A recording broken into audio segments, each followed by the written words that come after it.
NBS Frontline. The Electoral Commission Chairman Simon Byabakama's official final announcement of President Museveni's victory for a sixth elective term comes just days after NRM celebrated 35 years since the 1986 victory. This also launches NRM's and Museveni's journey to the 40 years in power at the end of this new term. But first backward to where it all started. What has been happening in the last few days is a mere change of guards. This is not a mere change of guards. I think this is a fundamental change in the politics of our country.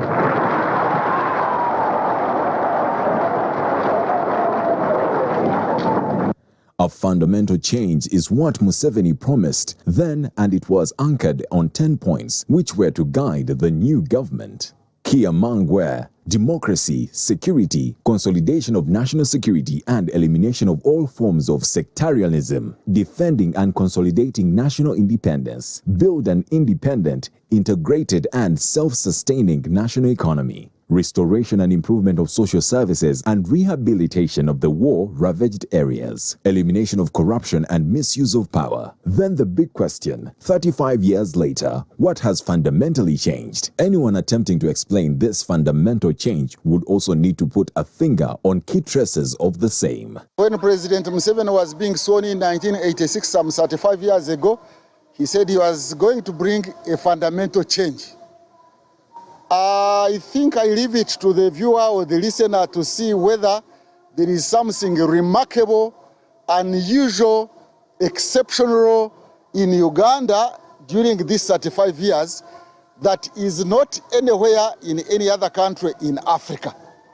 But it seems to me it is not a revolution, but maybe more of the same, as some politicians put it. Look in Luwero, where the fight for democracy took place and restoration and liberation of this country, they have just routed out NRM. And the results were declared as the people voted. So democracy is really prevailing and is flourishing. And now, as Museveni makes a final choice of his swearing-in suit and getting his plans ready to steer Uganda through the next 5 years, all eyes will be on the NRM and the kind of package for the problems the country is grappling with, which may require starting with the quest for answers to the delicate post-election stalemate, a divided country, and the new dynamics in the kind of opposition the NRM is faced with this time around. This is The Frontline.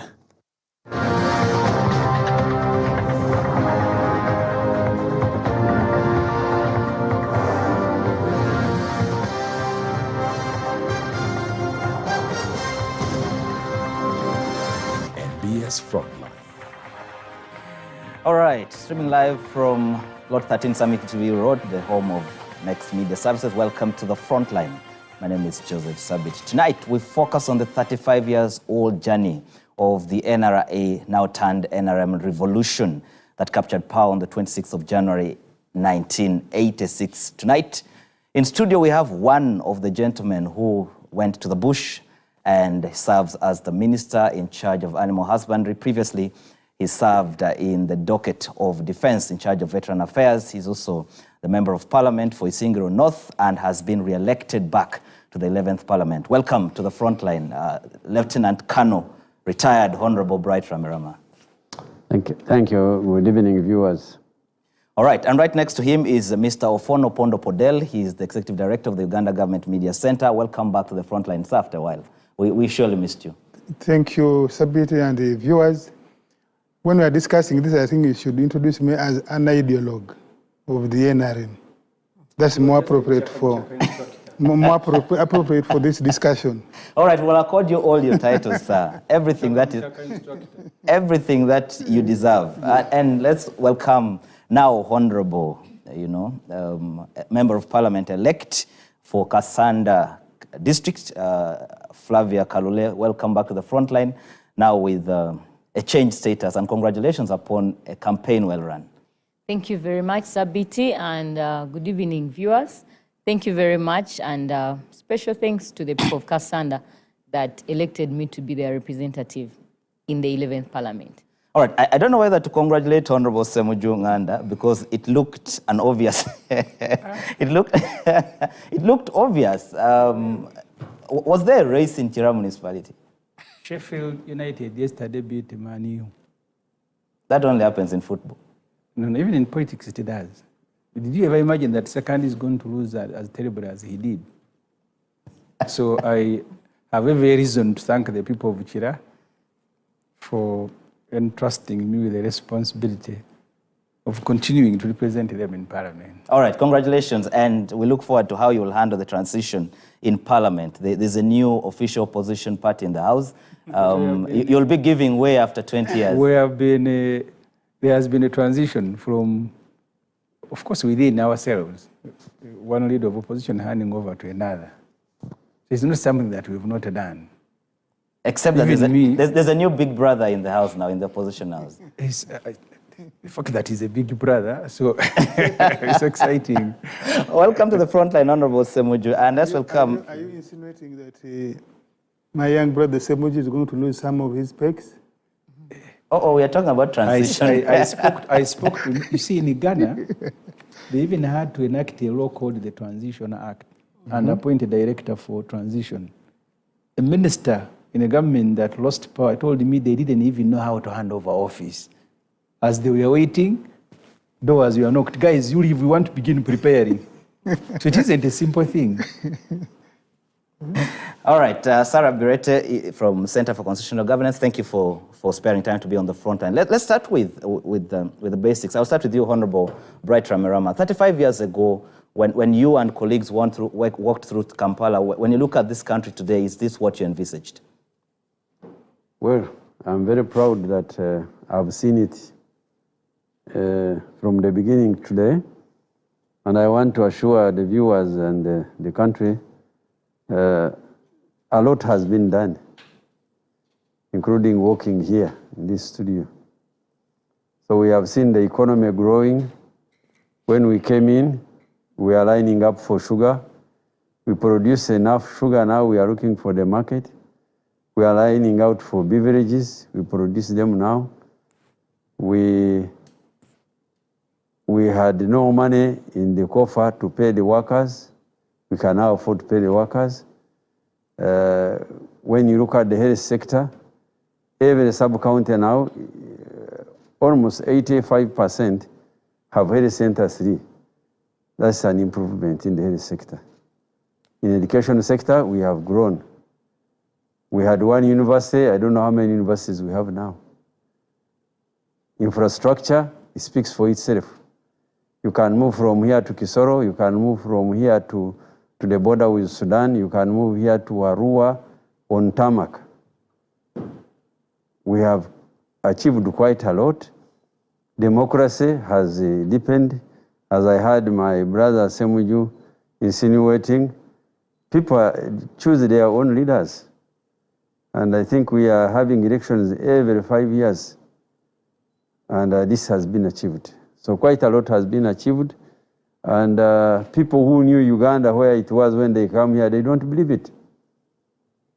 Communication was a big problem. The economy is liberalized. Life expectancy has grown up. I think we have reason to celebrate. And we are focusing on more to be done. All right, in the next 2 hours, we'll be focusing on the original 10-point program of the NRM. We'll be examining those areas. Honorable Ssemuju, based on Honorable Ramirama's statement, would you then want to do the congratulation on behalf of the panel here for the 35 years of the NRM? I repeat what I have said before. When we are launching the FDC platform, one of the people who went to Luwero, immediately after his final paper in Makerere, Major General Mugisha Mundu, he said, if you have a journey to Masaka that should take you 20 minutes, and at 17 minutes you have covered just 20%, don't remind people where the journey started. The debate should be where you are going. But Ramirama and everybody else, the journey is where you started, not where you are going. That's why he has told you there was no sugar, there was no what. So he will never tell you. About achievements, it's important so to his mention. achievement is to what was there now and what is here today. Is to complete P3 in a period he should have been in senior 2. So that's why he says, I was in P1 and P2, now I am in P3. 68%, Mr. Museveni told the Parliament in the last State of Nation address, are not in the money economy. People who can't take their children to school, who can't pay hospital bills. And you know, you are an MP, what we go through because of the failure of the 35 years of NRM. So at an individual level, the generals, those who fought, they are doing very well. They are like an MD of a collapsing company who is extremely rich. So the company is collapsing, but the MD is very rich. That's how I can understand them. They are all doing very well. If you saw, there was an attempt by Mr. Museveni to start, because he said UPDF should become very productive. And we bought, using taxpayers' money, a farm which belonged to Chiwanoka, with more than 800 heads of cattle. It now has 0. Museveni, the neighbor, has more than, I think now more than 8,000. So at an individual level, you've really... That is not true. You have really because made the neck progress. has a lot of animals. When I'm talking about the one of... That is a neck farm. Yes. There is a lot it has 0. No. That's not true. You bring reports to Parliament. Maybe you want to disown them. But the point is, at a level of generals who fought, they are doing very well. The country is still struggling. And if you want to contextualize the contribution of Ramirama, go and read the Matayo Charigonza's book. Even the lining up of sugar was because you're operating in Namugongo. Pecos Kutesa writes in his book that he went to bomb a fuel depot here in Namugongo. Charigonza says his job was to make sure people go to sleep at 3. So there was no production because of you. So you cannot blame anyone else. That's not true. In his book, Pecos Kutesa, Uganda's Revolution, 78. We are talking of facts. All right. Let's examine the different sectors later. Mr. NRM ideologue. No, this is Mchaka instructor. Ofono Pondo Podel. Are you proud of the journey of the NRM from where you sit? Very, very proud. And you see why Ugandans in the just concluded elections removed the leader of opposition from FDC is because of the kind of talk and outlook the Semujus give. That's why Ugandans reduced them from the 35% they got presidential candidates in 2016 to 3.4 because they are not honest. Semuju is saying it is all legendary. Semuju is doing very well. He never went to the bush. And so you are? Yes, and me. I never went to the bush. I'm doing relatively well. Now, he quotes Mugisha Muntu. The analysis of Mugisha Muntu has been debunked by the Ugandan voters only 7 days ago by giving him 0.56%. So, Mugisha Muntu's analysis is not useful to rely on. You can Do you want to dismiss your former army chief totally? Yes, I am telling you, because Ugandans are the assessors, and they have assessed. Semuju says it is because Charigonza and Pecos were bombing Kampala. That's why there was no production. I am a little older than Semuju, maybe by 15 years or so. I lived here under Min. Under Min, there was no Museveni's war in Kampala. We were washing school uniform with purple leaves. We were pounding raw sugarcane and boiling for tea, to drink tea. We never had porridge with sugar in the school. So, Semuju, please, you may have hate for NRM or for leaders of NRM, but at least there are facts that you cannot deny. Because the population... You remember, I listened to you, Semuju. Yes, I am giving you You facts. remember when the late President Binaisa, he said Kampala was a city of 7 hills and 7 rumors a day. Today, how many hills is Kampala? maybe 27, maybe 30. And Today, where we are was a bush, forested, this place. At least when I first came to Kampala in 1983. there were dead bodies here. This was a place for dumping dead bodies, this hill here. That place where we now have ShopRite and Game in Rugogo was a swamp for dumping dead bodies and rubbish. Kites had not yet been opened. That was a place for dumping rubbish. So there are things that you cannot wish away because you are not the only spectator. You are not the only person who has gone through this. All right. My first job in 1986-87 under RDC SDA John Kazora was to distribute sugar every Friday to university students in Makerere University. Sugar, salt, sometimes soda if you have a room party, and you'd only be given half a crate of soda, and then you punch it with the orange juice you make locally. Thank you all. So there are things. So yes, to say I am proud, we raise the expectation. There's a lot of ground covered, but there's also a lot of things which have been engendered by some of them by our own success. Okay. That we need to deal with. Let's examine those details later. Flavia, for you, aren't you the perfect example of what work the NRM has done in the 35 years? Thank you very much, Sabiti. And surely when I listen to the gentleman, especially to my right, discussing the achievements of NRM, as a person that has grown up in this regime, basically, and the communities which I usually move in, those are death traps for so many Ugandans. When you look at some of the health centers and the schools that we are talking about, those are already death traps. So in my perspective, I am looking at an NRM that is celebrating its own killings. Because as we speak currently, it is the master of vote rigging, the NRM system. As we speak currently, it is the master of holding and murdering all state institutions because they have failed to provide autonomy or to leave the state institutions to function on their own.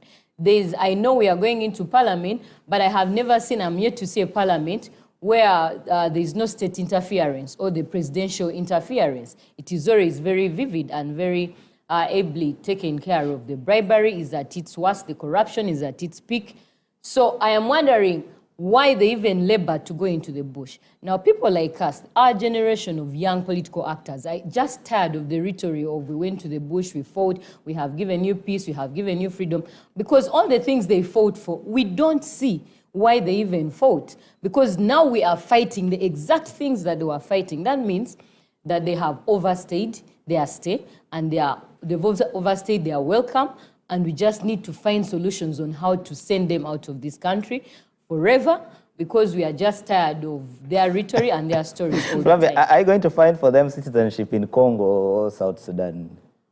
No, they need to get out of the governance structures that we have as a country, because they have totally disrupted all institutions. Okay. There is no institution. Because when you say drive them out forever, I thought you were chasing them. Can go and do them from their motherland. Maybe to the bushes where they came from, so that we can have some peace, some semblance of peace in Uganda and restore sanity into this country without the war guys telling us all the time, or because we fought, you need to be very grateful to us. That's already... All right. Sarah, your general perspective of NRM at 35. Well, Sabiti, any progress in society is determined by the status of the ordinary people. If you check the status of ordinary Ugandans today, the common talk is we are in the struggle. An ordinary citizen is struggling for food, struggling for shelter, especially the urban poor, struggling for rights and freedoms, struggling to assert their sovereignty and citizens' rights. So if you use the yardstick of 4 parameters of a progressive society, rule of law, equity, equality, and social justice, and you score the 35 years of President Museveni's rule, I am very confident that you cannot go beyond 30%. I know some things have been achieved. Some things have set into diminishing returns. Because like President Museveni rightly said, the problem of Africa, and especially that of Uganda, are leaders who overstay in power. I know that he has since amended this statement to add that without elections, but we can go further and score the character of elections in this country. And I'm sure we shall all genuinely conclude that the exercise that happens every 5 years since the enactment of the 1995 Constitution under the guise of regular, free and fair elections does not qualify, does not meet the minimum standard of an election, and Supreme Court in this country has continuously held so.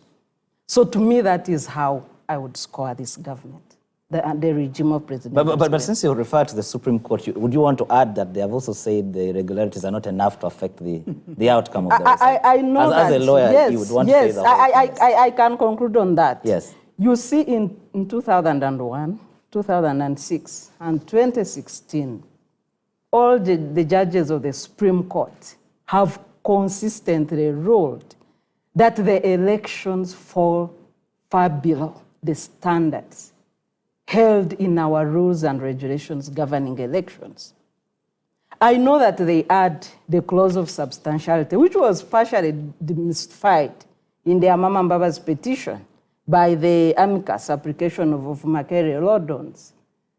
Yes, you can say the substantial effect.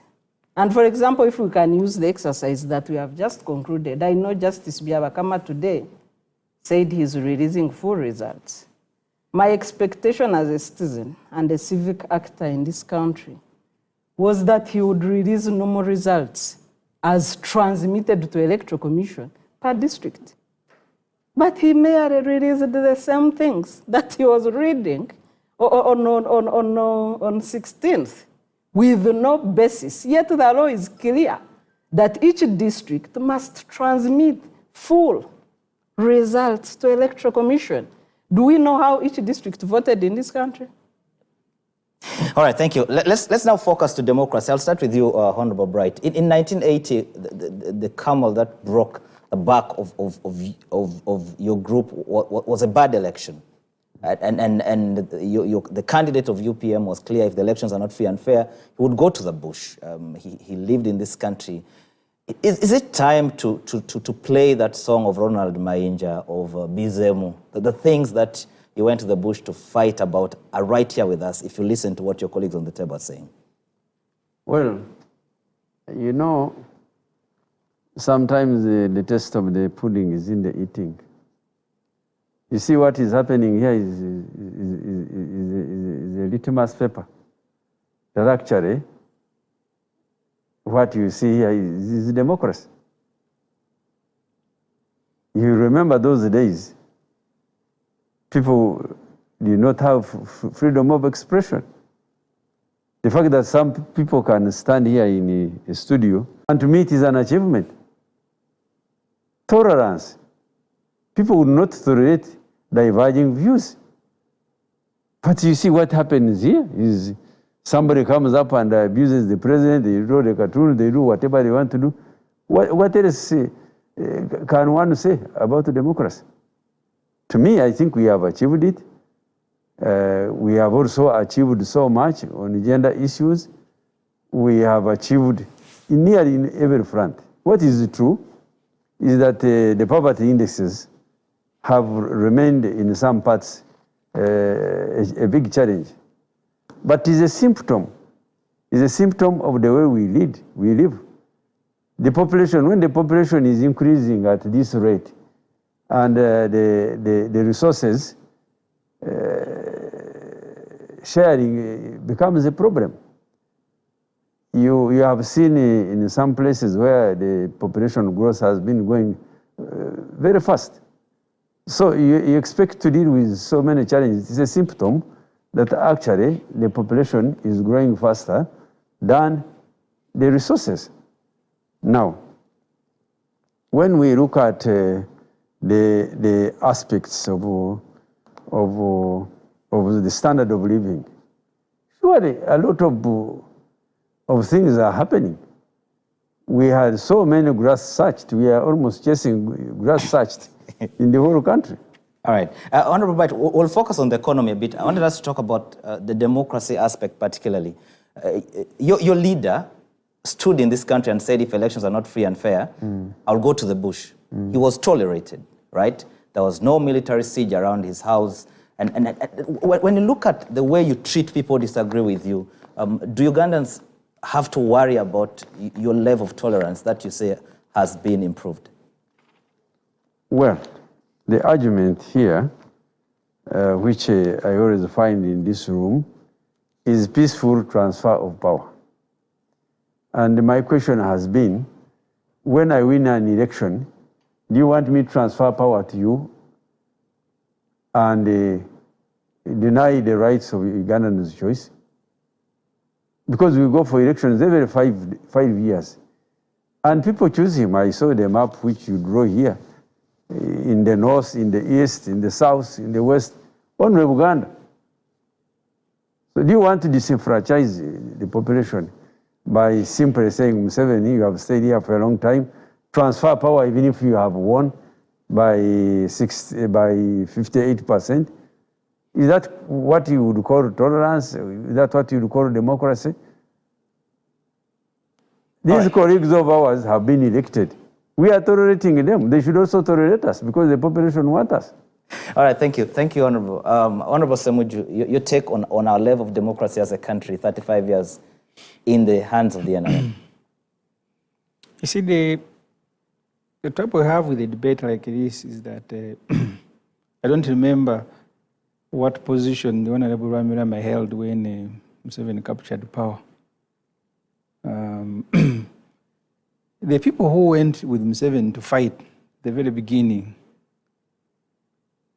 many have left saying things that we are saying. Kategaya, Mshega, Muntu, Besije, Lukikaire, Njuwa. I have read the books of many of them. Are those many? I've said many, so I don't have to give a list. Maybe we'll have to stay here. I'm still here. Because for you, I'm not sure when you join. You might be one of those who are joining when power is about to be taken. I think he joined around 1983. Rwamirama? Yes. Yes. You don't know him. 1983. Okay, he started there. I'm talking about people who are senior. Okay. Because I remember the last position maybe he held before he got problems as the director of finance in UPDF. About those who were senior, from Kategaya to others. Njuwa's book was about betrayal. Kazora betrayed by my leader.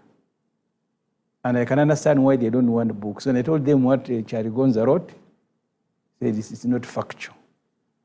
I like judging NRM, and I don't know which NRM, because this one started in 2003, 4, 5, when the parties returned. But the one that went to Luwero and was in Namugongo shooting and killing people in the markets in Kampala, I like judging it by the standards they have set themselves. Mr. Museveni, when he speaks about elections under Obote, and Rwamirama speaks as if Uganda started with them, the opposition has always been here. After the December 1980 elections,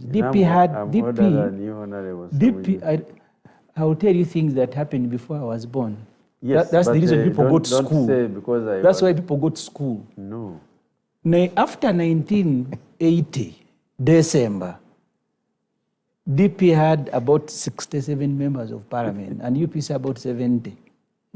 So the rigging was not as bad as yours, where you would go and no wonder you remember how you and Lieutenant General Tumukunde were shooting at each other when we were children, when you were competing to be youth MPs. So let me pick some aspects. Museveni said, how can a human being disappear? Even a needle cannot disappear in a house. Today in Parliament, Rwamirama was not there. We're talking about disappearance. And we summoned J.J. Odongo to come and explain as Parliament, why are people disappearing? On Sunday, They drove to Chireka Central Market, kidnapped a 24-year-old boy, Ashraf Kato. We don't know where he is. That's what Kaole was talking about. The things that happened that made some of you go to Luwero to fight, they are happening. Killing people, you are killing. The democracy you're talking about, people have graves of more than 100 people you shot when you arrested Kyagulanyi. You shot them the same way Obote was shooting them. The only difference is that for you, at that time we had soldiers who didn't go to school, so you kill and then you blame the victims. You kill and blame the victims. You remember what you did in Kasese? Even those who surrendered, you killed them. And then you said they were. So I keep by the way asking people, if you faced the same rebellion, armed one, like Obote faced in Luwero, maybe Uganda should have experienced a genocide like it was in Rwanda. Because if by burning tires in the road you kill hundreds, what about Obote who faced you when Charigonza, Kano Kashiring were operating in Namugongo? Just imagine armed men shooting people, invading markets, bombing depots. So you should be the last people to speak about democracy. Because you set standards, you don't go by them. Museveni says after 2 terms, I will go. When the time for him to go came, he said, no, the constitution must be changed. He said, I want the council, I want everything. Let's bring in Mr. Oo. Is this an accurate description of your democracy? Some of the things Honorable Samuju talks about are actually happening in this town. You see, there's something called vulgarization. You can be vulgar, like Samuju wants to, and my young sister or daughter even, Kalule, the 1980 elections had 4 or 5 fundamental flaws, one of which no register of voters and haphazard, without law, demarcation of constituencies. 2, obvious and direct intimidation, including disqualification of tens of candidates. After disqualification of about 18 candidates, UPC returned 14 MPs unopposed on account of disqualifying other candidates. 3, on the eve of polling, dismissal of returning officers, 14 of them. At that time, we had 39 districts of Uganda. 14 of them were dismissed.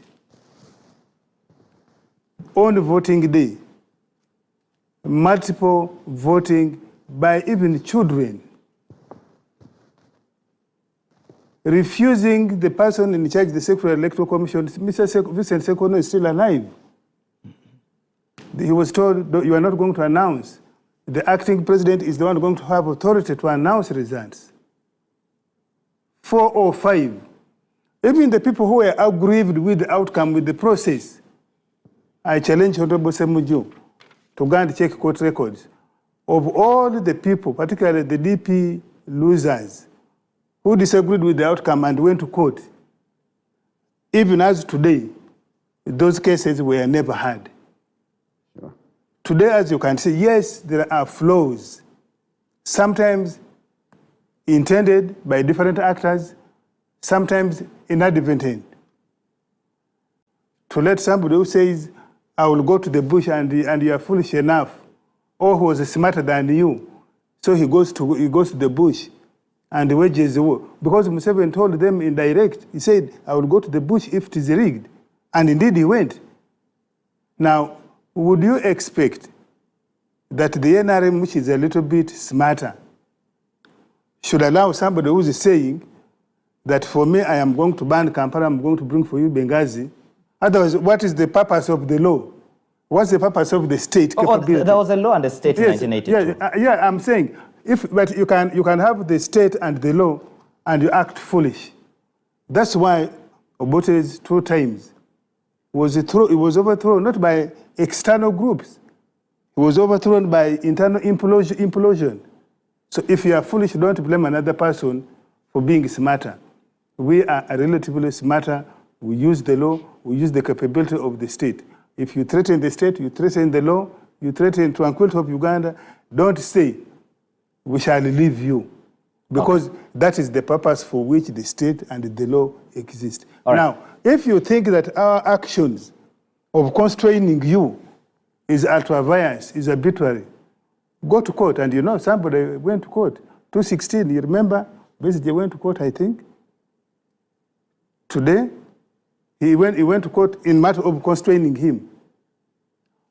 Today, and then the state returned. Only 2 days ago, the person who felt that our action as a government, as a state, is arbitrary, went to court.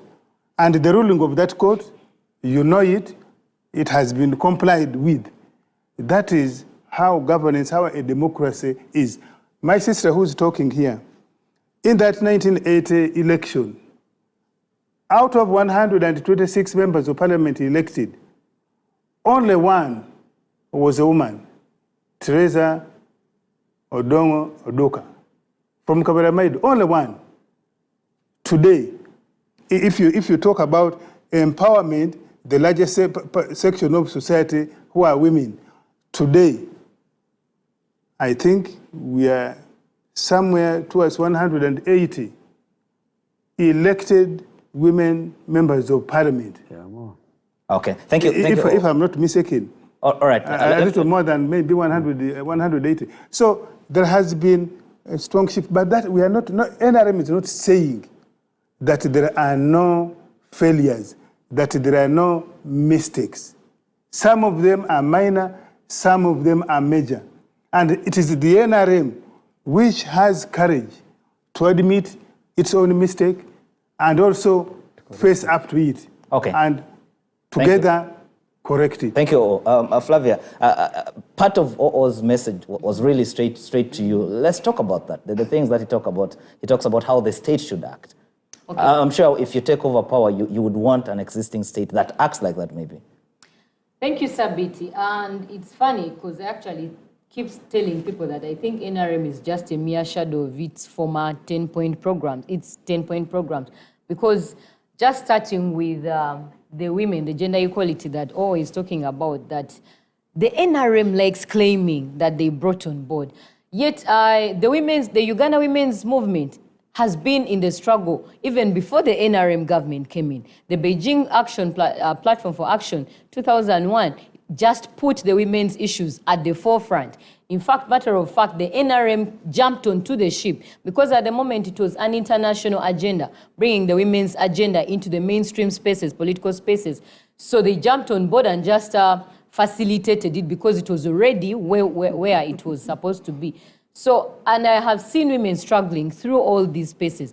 But how can they pride themselves in the women's empowerment over all those women? Yet currently, as we speak, the Uganda Women's Network, the UONET, an organization that brings together different women's organizations and empowers so many women politically and in all angles, including democracy, helping the government, currently has its accounts frozen for over 4 months now because they are simply engaging in a democratic governance project that the government feels that they are fronting opposition women to attack them or conducting civic education, which the government feels that they shouldn't be conducting. So where is the democracy in that? That's just the paradox in all the democracy and the empowerment for women that they are always priding themselves in, because now there's a backlash for the NRM that they have provided for the women. In fact, as we are speaking, I have so many women in the NUP that are still crying over the whereabouts of their husbands who were arrested during the elections, and their only crime is to support Honorable Kyagulanyi and move with him and want to be part of his rallies. We have so many women crying over the graveyards of their children that the NRM has killed intentionally. When I look at Honorable Ramirama talking about the levels of tolerance that they have in NRM, I actually laugh out loud because just let me use the simplest example. Honorable Kyagulanyi was making a phone call alongside the road, and their state institutions, state agencies came and literally ran the guy out of the car. Just a phone call along the road, not even in the road, you know. For so many times, they have ensured that he stays off, he sleeps on the roadside. For so many times, the freedom of expression that they are talking about, we have seen journalists being arrested and being jailed and being tortured over stories that they feel shouldn't be aired, and including the shutdown of airing live broadcasts. We have seen a number of our colleagues, including musicians and artists, comedians, that have been arrested and jailed because of passing a democratic message, a message of hope to Ugandans. We have seen so many opposition candidates always trying to put up rallies, which rallies are always end up in running battles with the police. We have seen the state domineering in these elections, the state agencies, securities, the state security agencies domineering in these elections, bordering, being partisan, the army, you know, coming out strongly. And in my district, in Museveni district, a district that I contested in last time,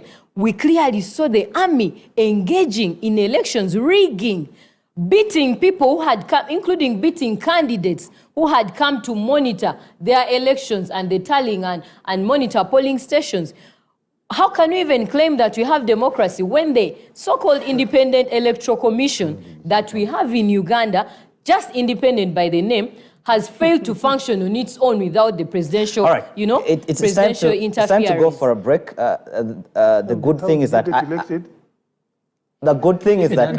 I have a former Minister of Defense here. There are people who get elected because they beat your state systems. One of the things that my younger brother told me when I came from the election, he told me, Flavia, I want to understand how you beat a whole NRM state security to become member of parliament. So everyone knows that you guys are all over and your hand is far-reaching, even in elections that are not of concern to you. All right, thank you. Let's take a break. At least I have a former Minister of Defense and a retired soldier here. We'll examine the security aspect of the 10-point program after the break. We'll only have Sarah make her input on the democracy. Let's take a break. The Frontline returns in a bit.